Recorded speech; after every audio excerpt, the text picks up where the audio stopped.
Hi beautiful people, welcome back to my YouTube channel. This is me guys, Sanu and you are watching Sun Non-Stop. तो guys, I'm back with another amazing video. आज की जो हमारी video है बांग्लादेश के अंदर जो कुछ हो रहा है सबको पता है, प्रोटेस्ट वगैरह, मतलब शेख हसीना ने बेचारी ने जो है वो रिज़ाइन दे भी दिया, वो छोड़ के जा भी चुकी है बांग्लादेश को, बट स्टिल जो है वो वहाँ पर उसके कपड़ों को और उसके घर को लूट लिया गया और फिर बाज़ारों के अंदर हर चीज़ दिखाई गई।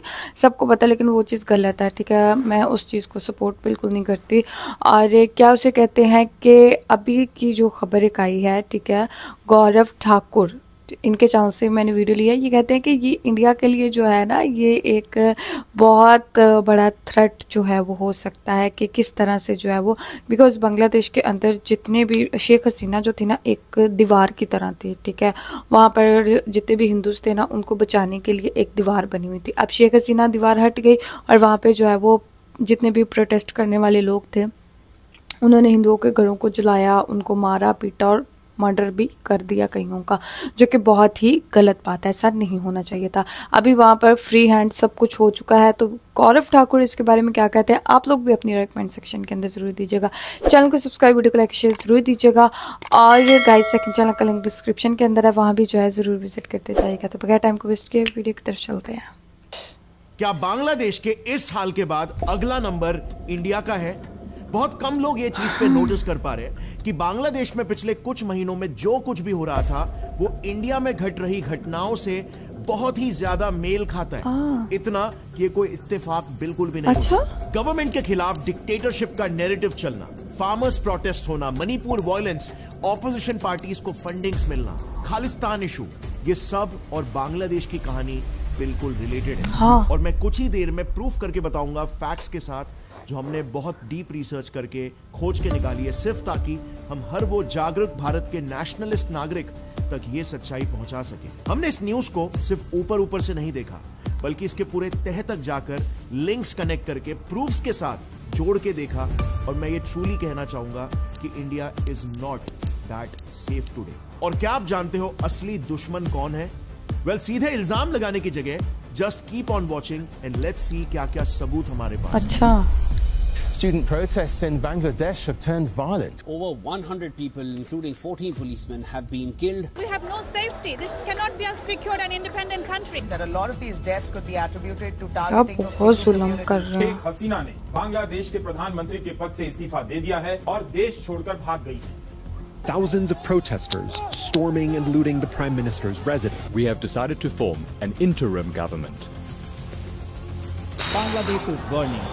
I don't know कि ये लोग इतना से क्यों कर रहे हैं। आज से कुछ 3 महीने पहले मई 2024 में शेख हसीना ने अमेरिका पे 2 बड़े एलिगेशंस लगाए थे। पहला, यूएस उनकी पार्टी अवामी लीग को बांग्लादेश 2024 के इलेक्शंस में जिता देगा बिना कोई मेहनत किए, बस उन्हें इसके बदले में एक काम करना है, बांग्लादेश का सेंट मार्टिन्स आइलैंड यूएसए के नाम पे कर देना है। शेख हसीना ने यहाँ पे ये एलिगेशंस लगाए कि यूएस ऐसा डील उनके सामने रख रहा है। दूसरा एलिगेशन, हसीना का कहना था कि यूएसए बांग्लादेश को तोड़कर एक नया क्रिश्चियन मेजॉरिटी देश खड़ा करना चाहता है। तीसरा एलिगेशन, हसीना ने ये मैंने सुना था, यूएसए उनकी नेशनलिस्ट पार्टी अवामी लीग के खिलाफ एक कॉन्स्पिरेसी रच रहा है जिससे उनकी सरकार गिर जाए और हसीना का आश्रय भी उनके पिता शेख मुजीबुर रहमान जैसा हो जाए, यानी कि उनका असैसिनेशन हो जाए। लेकिन सवाल यहाँ पर यह आता है कि सेंट मार्टिन्स आइलैंड में आखिर ऐसा क्या है कि यूएसए के लिए ये इतना इंपॉर्टेंट है? दूसरी बात, क्या वाकई में यूएस का इन्फ्लुएंस बांग्लादेश जैसे कंट्री में इतना पावरफुल है कि वो रातों रात सरकारें या तो बना सकता है या तो गिरा सकता है? Well, the answer is USA सिर्फ बांग्लादेश में ही नहीं बल्कि इंडिया में भी कई सारे फॉल्ट लाइंस को एक्सप्लॉइट करता है ताकि वो उन देशों को अपने फायदे के लिए कठपुतली बना सके। और अनफॉर्चुनेटली आज बांग्लादेश की जो भी हालत है उसका एक अच्छा खासा रीजन, और एक्चुअली में द मेन रीजन यूएसए है। पाकिस्तान तो यहां पर सिर्फ एक फेस है, एक बिकाऊ कंट्री है जिसको यूज किया गया है। Let me prove this. आज के तारीख में बांग्लादेश के इस गवर्नमेंट पलट को लेकर इतने सारे नैरेटिव्स फैल चुके हैं कि बहुत से लोगों को तो ये सिंपल सी सच्चाई भी नहीं मालूम। जिस स्टूडेंट प्रोटेस्ट की वजह से शेख हसीना को रेजिग्नेशन देने के लिए कहा भी गया,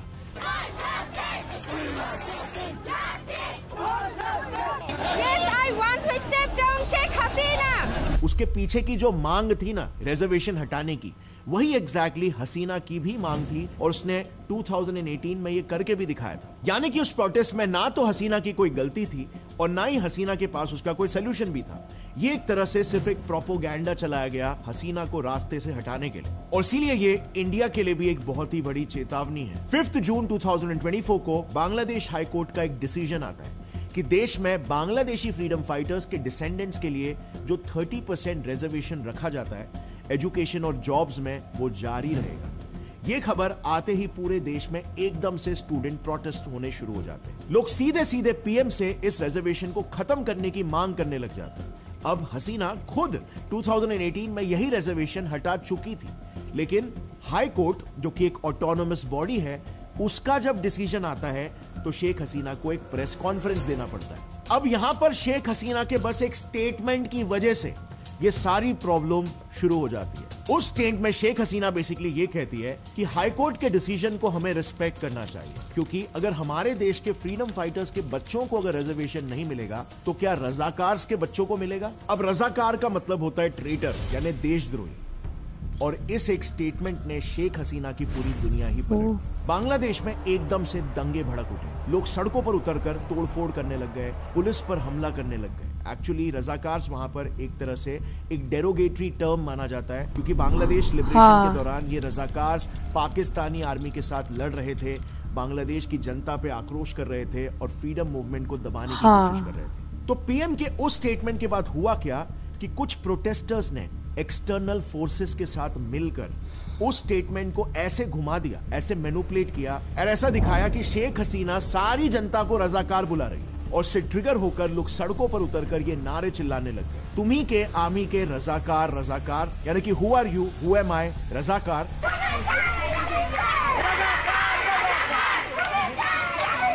और इतनी बड़ी मिसअंडरस्टैंडिंग। अब यहां तक तो भी कहानी फिर भी ठीक थी, लेकिन फिर हसीना के स्टेटमेंट के सिर्फ 6 दिन बाद ही एससी का वर्डिक्ट आ गया कि ठीक है हम रिजर्वेशन को हटा देंगे। लेकिन इसके बावजूद प्रोटेस्ट रुकने के जगह पर उल्टा और भड़कने लग गए। और सबसे वियर्ड बात यह है कि इन बच्चों की डिमांड जो अब तक रिजर्वेशन हटाओ ही थी, वो अब अचानक से एक पॉलिटिकल स्टेप ले लेती है। #StepDownHasina ये चलने लग जाता है। एक सीमिंगली नोबल और हम्बल डिमांड बाय स्टूडेंट्स अचानक से एक पॉलिटिकल टर्न क्यों ले लिया, और ये मुद्दा अब अचानक से कंप्लीटली एंटी गवर्नमेंट और एंटी नेशनल कैसे बन गया? अब ये कहानी सुनकर क्या आपको कुछ याद आया? बिल्कुल, इंडिया के फार्मर्स प्रोटेस्ट का भी बहुत ही सिमिलर प्लॉट था, क्योंकि कहीं ना कहीं ये दोनों कहानियां एक ही सोर्स द्वारा बकायदा प्लान की गई। चलो प्रूफ बाय ने भी कहा था कि ये कैसे जो बांग्लादेश में हो चुका है वही आज इंडिया में भी हो रहा है। अच्छा, सबूतों की तरफ बढ़ने से पहले क्या आप भी गवर्नमेंट एग्जाम्स के लिए प्रिपेयर कर रहे हो? तो I have the perfect solution for you. हर साल लाखों बच्चे गवर्नमेंट जॉब की तैयारी करते हैं, और आज तो सभी बेस्ट ऑनलाइन प्लेटफॉर्म की तलाश में, और इसीलिए आज मैं आपको एक ऐसे ऐप के बारे में बताऊंगा जिससे आप सब आज ही जाके इसे एक्सप्लोर करना। और अब लौट आते हैं वापस से हमारे वीडियो में। मैं प्रूफ्स की बात कर रहा था जो ये दर्शाता है कि स्टूडेंट प्रोटेस्ट बांग्लादेश में हुए रिवोल्ट से कैसे रिलेटेड है।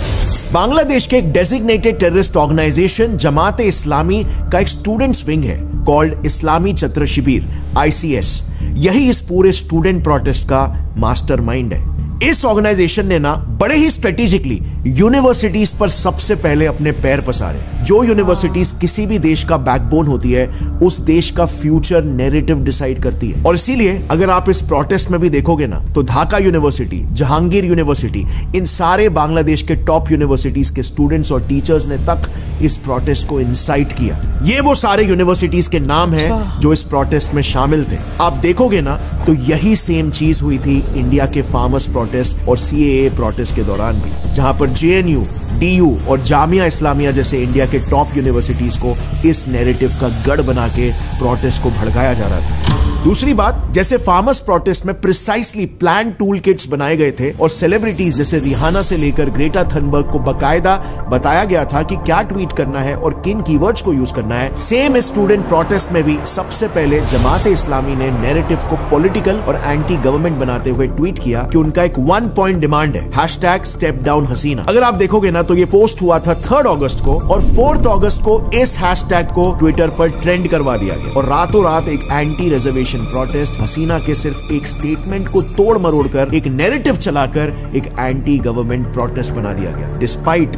Supreme court cancelling reservation. मतलब जरा एक मिनट थोड़ा शांति से सोचो, इस पूरी कहानी में कितनी हिपोक्रेसी आपको दिख जाएगी। अब यस, यहाँ पर कुछ आंदोलन करने वाले डेफिनेटली इंजर हुए थे, काफी की जान भी गई थी, और यही सारे विजुअल्स और पोस्ट और भी ज्यादा रैपिडली स्प्रेड किए जा रहे थे ताकि और ज्यादा हेट्रेड फैले गवर्नमेंट की तरफ। बट एक इंपॉर्टेंट पॉइंट यहाँ पर नोटिस करने वाला यह है कि जब प्रोटेस्ट वायलेंट टर्न लेने लगे तब जाकर गवर्नमेंट ने रिएक्शन में वायलेंस को अपनाया। और इसी तरह से आप देखोगे इवन फार्मर्स प्रोटेस्ट के टाइम पे भी प्रोटेस्ट स्टार्टिंग में तो पीसफुल थे, बट एक पॉइंट के बाद वायलेंट टर्न लेने लग गए थे। वहां पर भी एजेंडा यही था कि गवर्नमेंट इस पे रिस्पॉन्ड करे, रिएक्ट करे, और कुछ लोग इंजर हो या कुछ लोगों की जाने जाए ताकि इस नैरेटिव को और भी तेजी से स्प्रेड किया जा सके और गवर्नमेंट को गिराने की डिमांड सामने लाया जा सके। अब इसके बाद भी किसी भी आंदोलन की आग को जलाए रखने के लिए हमेशा एक चेहरे की जरूरत होती है। तो जैसे इंडिया में जब गवर्नमेंट ने फार्मर लॉस को रिपील कर दिया था और इस आंदोलन की आग बुझ ही रही थी, अचानक से नवंबर 2021 में आउट ऑफ नोवेयर एक इंसान को लाकर इस प्रोटेस्ट का फेस बना दिया जाता है, अमृतपाल सिंह। इनफैक्ट उसे तो भिंद्रान वाले के अवतार के जैसे मार्केट किया जा रहा था, and this strategy was actually quite successful. इस बंदे के आने के बाद ही दंगे फिर से भड़कने लग गए, क्योंकि अब एक प्रोटेस्ट जो उन्होंने देश की गरीब किसानों के नाम पर शुरू किया था, उसे अब पलटकर इन्होंने कंप्लीटली एक एंटी नेशनल प्रोटेस्ट बना दिया था। प्रोटेस्ट के नाम पर पुलिस पर अटैक होने लग गए, मॉडिफाइड ट्रैक्टर्स में बैरिकेड्स तोड़े जा रहे थे। दिल्ली चलो मार्च में कुछ किसानों ने ट्रैक्टरों को हथियार की तरह इस्तेमाल कर लिया है, नुकीले रॉड लगवाए हैं। लोहे के ये रॉड इतने मजबूत तरीके से लगाए गए हैं जिससे किसान सुरक्षा में लगे पुलिस को नुकसान पहुंचा सके, पुलिस की बैरिकेड को तो तोड़ सके। वहां पर शर्जील इमाम की आजादी के नारे लग रहे थे। देश विरोधी काम करने वाले, भारत तेरे टुकड़े होंगे जैसे नारे लगाने वालों के सपोर्टर्स किसानों के मंच का इस्तेमाल कर रही हैं। पीएम को ओपन डेथ थ्रेट्स दिए जा रहे थे। आने वाले 2-3 साल में ना आपको खबर मिलेगी मोदी जी मारे गए। और तो और लाल किले में इंडियन फ्लैग को हटाकर रिलीजियस झंडा तक लहराया गया था।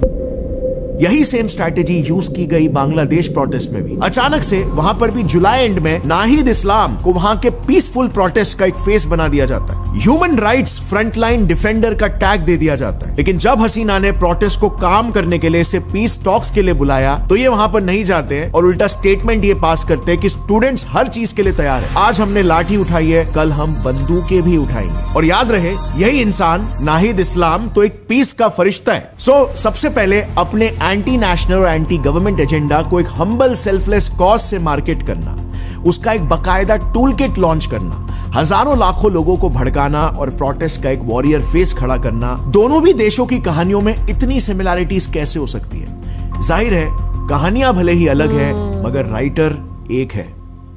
अब आते हैं प्रोटेस्ट की फंडिंग्स पर, जहां पर भी आपको एक डायरेक्ट लिंक दिखेगा यूएसए और पाकिस्तान का, जैसे इंडिया के हर दूसरे दंगे में दिखता है। अब इसे ध्यान से सुनना, बहुत ही इंटरेस्टिंग है। इनके वेबसाइट से इनकी यूएस फंडिंग सोर्सेस निकालकर हमने पूरा चार्ट बनाया है इनके यूएस पाकिस्तान लिंक्स का। सो अब तक कहानी में एंट्री हुई थी हमारे हीरो नाहिद इस्लाम की, राइट? इस बंदे को रातों रात हीरो बनाने का पूरा क्रेडिट जाता है फ्रंट लाइन डिफेंडर नाम के एक इंटरनेशनल ऑर्गेनाइजेशन को, जिसने नाहिद को एक ह्यूमन राइट्स डिफेंडर की तरह मार्केट किया। अब इस ऑर्गेनाइजेशन के वेबसाइट में अगर आप डोनर सेक्शन में जाओगे ना, तो इसे फोर्ड फाउंडेशन फंड करती है। और फोर्ड तो इनफेमस है क्योंकि डायरेक्टली CIA द्वारा फंडेड है और ये इंश्योर करता है कि दूसरे देशों में वैसी गवर्नमेंट्स रहे जो प्रो यूएस हो। और ये साउथ एशियन रीजन में यूजुअली ISI के थ्रू करता है, क्योंकि अमेरिका डायरेक्टली खुद को पिक्चर में नहीं लाना चाहता। तो नाहिद के केस में अगर आप देखोगे तो वो डायरेक्टली ISI द्वारा प्लांटेड था। और सेम था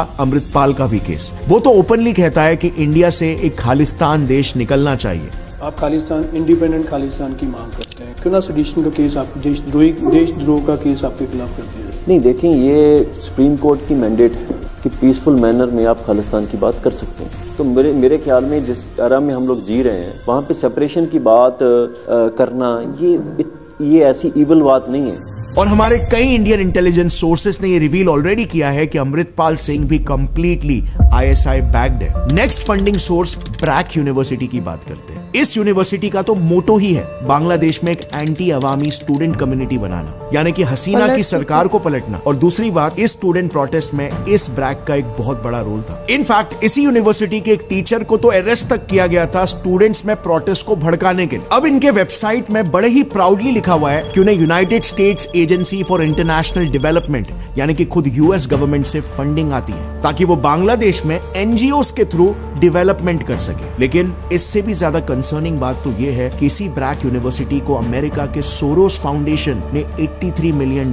भी दिया है फ्रीडम ऑफ एक्सप्रेशन को प्रमोट करने के नाम पर। So my question over here is, एक एंटी गवर्नमेंट यूनिवर्सिटी को US आखिर फंड क्यों कर रहा है, वो भी NGOs और फ्रीडम ऑफ एक्सप्रेशन के नाम पर, जिसके अंडर कितने एंटी नेशनल कांड होते हैं ये तो सबको पता है। और जॉर्ज सोरोस, ये तो आपको याद ही होगा, हमने खुद इस पर वीडियोस बनाए हैं कि यही बंदा कैसे इंडिया में मोदी गवर्नमेंट को हटाने के लिए 8,000 करोड़ रुपए इन्वेस्ट कर चुका है और खुल्लम खुल्ला ये बताता है। इस बात पर तो हमने एक डिटेल वीडियो बना के भी रखा है जहां पर हमने सारे लिंक्स प्रूफ्स के साथ दिए हैं कि कैसे ये बिलियनर किसी भी हालत में इंडिया में गवर्नमेंट गिराकर एक प्रो US गवर्नमेंट को एस्टैब्लिश करना चाहता है, एक ऐसी गवर्नमेंट को जो US के लिए बेनिफिशियल हो, जो US के लिए बिकी भी हो। लेकिन एक नैरेटिव को शेप करने के लिए बहुत ही ज्यादा जरूरी है कि कुछ ऐसे ground level leaders, narrative setters को अपने इन्फ्लुएंस में लेना ताकि वो एंटी नेशनल और प्रो US नैरेटिव्स को freedom of expression, human rights वगैरह के नाम पर प्रमोट करते रहे। बेसिकली लोगों में ये माइंडसेट डाला जाए कि उनकी सरकार डिक्टेटर है और डेमोक्रेसी चाहिए तो सरकार को गिरा दो, बहुत ज्यादा ह्यूमन राइट्स का वायलेशन हो रहा है, बहुत ज्यादा फ्रीडम ऑफ एक्सप्रेशन को कर्ब किया जा रहा है। इसके लिए ना अक्सर US अपने प्रॉक्सीज को तैयार करता है जो कई बार लिटरली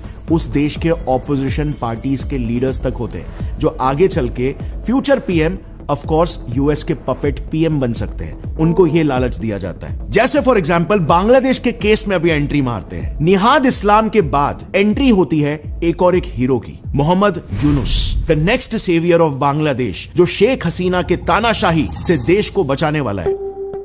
एक्चुअली में हसीना के रेजिग्नेशन और इंडिया फ्लीइंग के बाद निहाद पब्लिक में आते हैं और कहते हैं कि मैं देश के मिलिट्री चीफ से मिलकर आया हूं और मैंने उन्हें कहा कि देश की जनता को तानाशाही और मिलिट्री रूल दोनों ही नहीं चाहिए, बल्कि हमें इलेक्शंस होने तक एक डेमोक्रेटिक इंटरिम गवर्नमेंट बनानी है। On Tuesday, Islam and other student leaders were scheduled to meet with Army Chief General Waqar Zaman, who has announced the formation of an interim government. और ये गवर्नमेंट बनाने का सौभाग्य जाएगा मोहम्मद यूनुस को, क्योंकि उन्हें नोबेल पीस प्राइज और प्रेसिडेंशियल मेडल ऑफ फ्रीडम मिल चुका है, यानी कि ये शांति के, डेमोक्रेसी के सबसे बड़े दूत है। ये शांति का सबसे बड़ा दूत है, ये सर्टिफाई कौन करता है?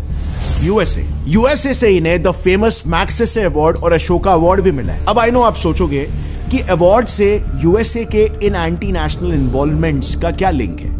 वेल 2 मिनट रुको, सारे डॉट्स कनेक्ट हो जाएंगे। अब यही अवार्ड्स ना इंडिया में भी कई प्रोमिनेंट फिगर्स को मिल चुके हैं, जैसे Arvind Kejriwal, Ravish Kumar, P Sainath and very interestingly JP Narayan को भी, जिन पर इंदिरा गांधी का एक्यूजेशन था कि JP CIA द्वारा फंडेड है।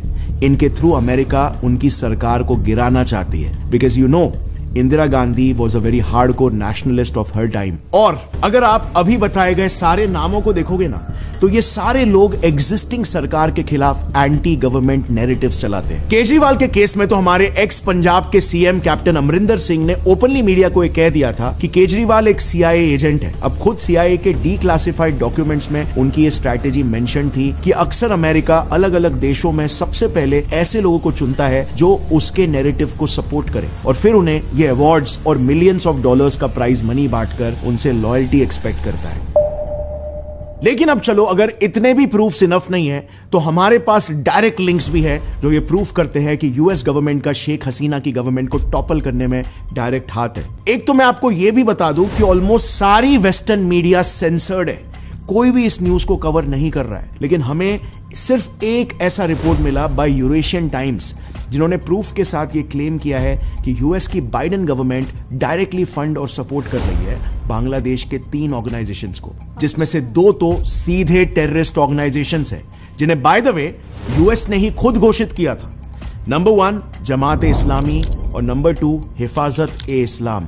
और थर्ड ऑर्गेनाइजेशन जो टेररिस्ट तो घोषित नहीं हुआ है बट वो हसीना का सबसे बड़ा ऑपोजिशन पार्टी है, BNP, बांग्लादेश नेशनलिस्ट पार्टी, जो बेसिकली ऊपर बताए गए दोनों टेररिस्ट ऑर्गेनाइजेशंस के ऑर्डर्स को फॉलो करता है। इनकी आइडियोलॉजी भी हसीना की नेशनलिस्ट आइडियोलॉजी से टोटली ऑपोजिट एक रेडिकल इस्लामिक आइडियोलॉजी है। वही आइडियोलॉजी जो हमें आज सीरिया, इराक और ईरान में देखने को मिल रहा है, और उन कंट्रीज का आज क्या हाल है वो दुनिया जानती है। अब यूरेशियन टाइम्स का यह क्लेम है कि बाइडेन एडमिनिस्ट्रेशन के ढाका में मौजूद यूएस एम्बेसडर टू बांग्लादेश ने वहां की मीडिया को एक डायरेक्ट ऑर्डर देके रखा है कि अगर वो रेडिकल इस्लामिस्ट आइडियोलॉजी यानी कि प्रो ऑपोजिशन नैरेटिव को प्रमोट नहीं करेंगे तो यूएस उन मीडिया चैनल्स पर बांग्लादेश के खिलाफ इंटरनेशनल सैंक्शंस लगवाएगा या फिर उन पर वीजास बैन लगवाएगा। दूसरी बात, इस रिपोर्ट ने यह भी क्लेम किया कि हंटर बाइडन, जो कि जो बाइडन का बेटा है, डायरेक्टली BNP को सपोर्ट कर रहा है। इनफैक्ट BNP पार्टी को जिताने के लिए हंटर बाइडन के अंडर यूएस गवर्नमेंट ने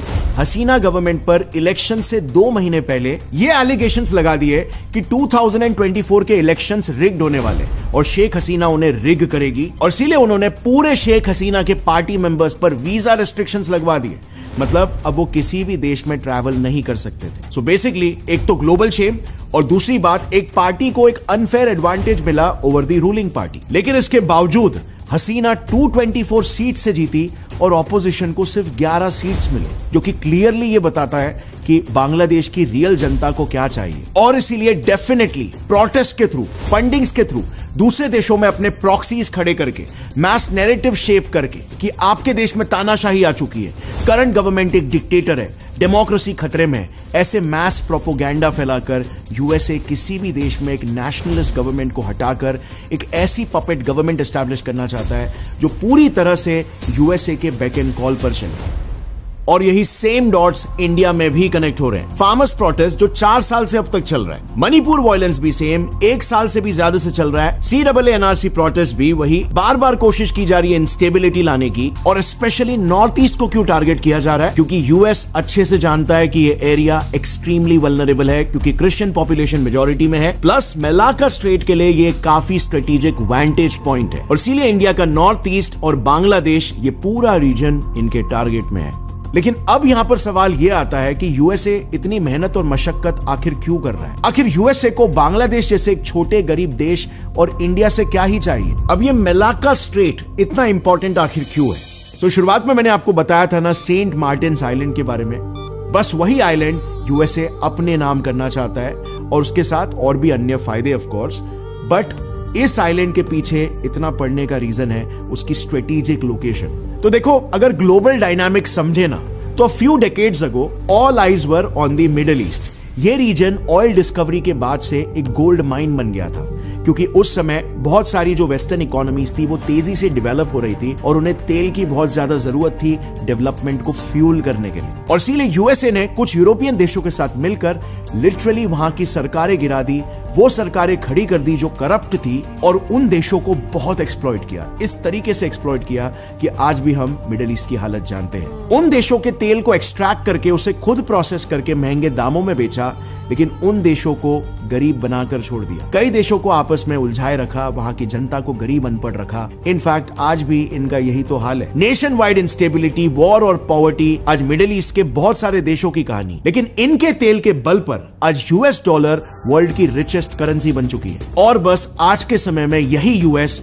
हमसे भी चाहता है, because unlike a few decades ago, आज all eyes are on the Indian Ocean region, IOR। ये एरिया आपको दिख रहा है, ये मेलाका स्ट्रेट, जहां से पूरी दुनिया का 60% ट्रेड पास होता है। मतलब जिस देश का इस रीजन में कंट्रोल होगा, उस देश का पूरी दुनिया पे कंट्रोल होगा। और यही एग्जैक्टली यूएस चाहता है अल्टीमेटली। देखो, किसी भी जंग में वो देश जो दुश्मन देश को इकोनॉमिकली चोक कर सके, उसकी हमेशा जीत होगी। और ये पॉइंट जहां से पूरी दुनिया का 60% ट्रेड पास होता है, अगर वहां पर यूएस का कंट्रोल आ गया, तो इसका मतलब ये होगा कि कल को यूएस किसी भी देश को इकोनॉमिकली चोक करके उसे अपने टर्म्स डिक्टेट कर सकता है और जियोपॉलिटिकल नेगोशिएशंस में आर्म ट्विस्टिंग करके अपने फायदे निकाल सकता है। लेकिन अगर इस रीजन पर आप जूम आउट करोगे ना, तो इस पे एक मेजर कंट्रोल है इंडिया का, क्योंकि एक तो इंडिया इस रीजन से बहुत क्लोज है, और दूसरी बात, इंडिया ने स्ट्रिंग ऑफ डायमंड्स बनाकर इस रीजन पर अपनी हेजीमनी बना के रखी हुई है। इंडिया के साथ ही चाइना का भी यहां पर बहुत ही स्ट्रॉन्ग कंट्रोल है।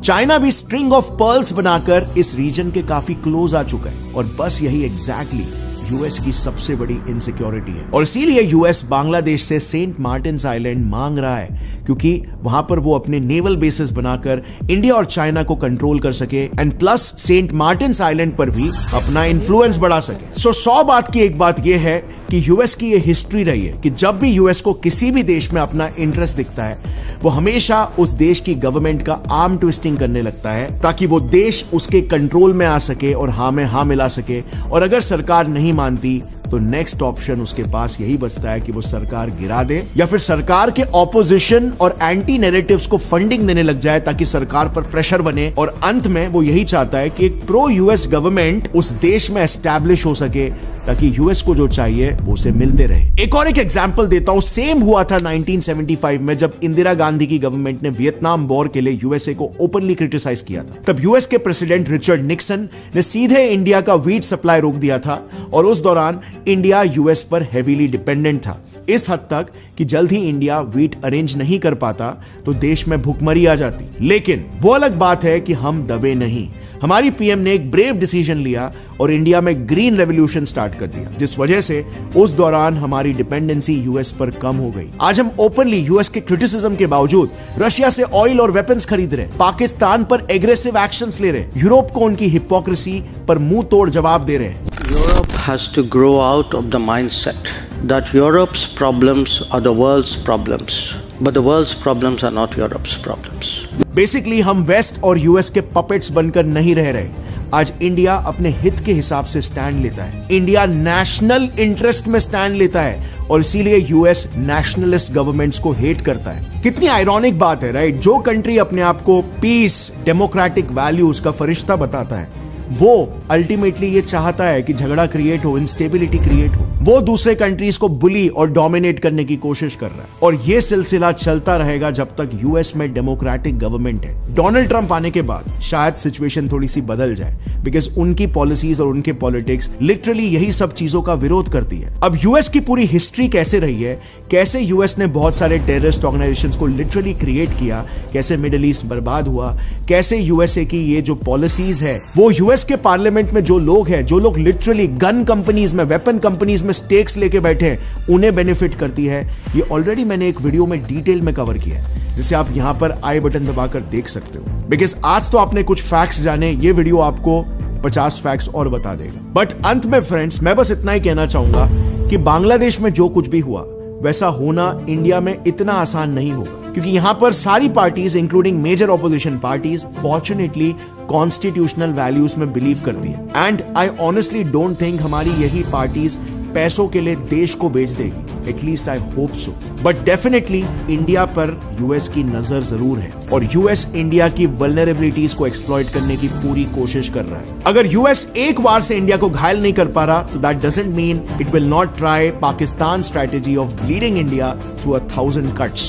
सो ऐसे में हम सभी भारत से प्यार करने वाले नेशनलिस्ट और जागरूक नागरिकों को इन बातों से अवेयर होना चाहिए ताकि हम सिर्फ नैरेटिव से कंट्रोल ना हो सके, एक रैशनल और क्रिटिकल माइंडसेट रखे जो वाकई में देश के हित में सोच सके। नैरेटिव्स कैसे रातों रात फैलकर सत्ता पलट कर सकते हैं, ये बांग्लादेश का ही केस दिखाता है। और इसीलिए इलेक्शंस में और इवन अपने कर्मों के जरिए हम पर्सनल फायदों के लिए देश को ना बेच दें, क्योंकि आज बांग्लादेश की जो स्थिति है वही आप देख लो। एक प्रोग्रेसिव गवर्नमेंट गिरकर एक रैडिकल गवर्नमेंट आ सकती है आज वहां पर, जिसे यूएसए सर्टिफाई कर रहा है सबसे डेमोक्रेटिक और पीसफुल गवर्नमेंट है। लोग यहां पे बन गए बेवकूफ, खा के डेमोक्रेसी का गाजर, और यूएस और रैडिकल्स को मिल गया जो उन्हें चाहिए था, power. This is a strong lesson for us Indians as well. Share this with your friends and family members. जय हिंद। ओके गाइज, तो ये सारी वीडियो हम लोगों ने देखी। मुझे अभी पता चला ये तो बहुत बड़ी प्लानिंग थी यार। हम तो ऊपर ऊपर से देखते हैं, ठीक है स्टूडेंट प्रोटेस्ट है, और पहले भी मेजर गोरावारे ने बोला था ये ऑर्गेनिक प्रोटेस्ट नहीं है, ये सोची समझी चाल है। और अभी इस चीज़ को मैंने डेप्थ से समझा कि किस तरह से ये जो है वो सोची समझी चाल है। और आई थिंक सो कि India is not weak like Bangladesh, ठीक है। India is very strong. उनकी अपोजिट पार्टीज़ और जो अभी मोदी जी हैं, ठीक है, वो मतलब बहुत स्ट्रॉन्ग है। कोई भी सिचुएशन आएगी तो जैसे बांग्लादेश में मतलब शेख हसीना ने रिज़ाइन दे दिया, साइड पर हो गई, डर गई, बट आई थिंक सो कि इंडिया तो नहीं डरेगा, इंडिया नहीं ऐसा करेगा। तो गाइज आप लोगों का इसके बारे में क्या कहना है, do comment, like, subscribe, share करते जाएगा। तो चलिए गाइस मिलते हैं नेक्स्ट वीडियो के अंदर, बाय बाय।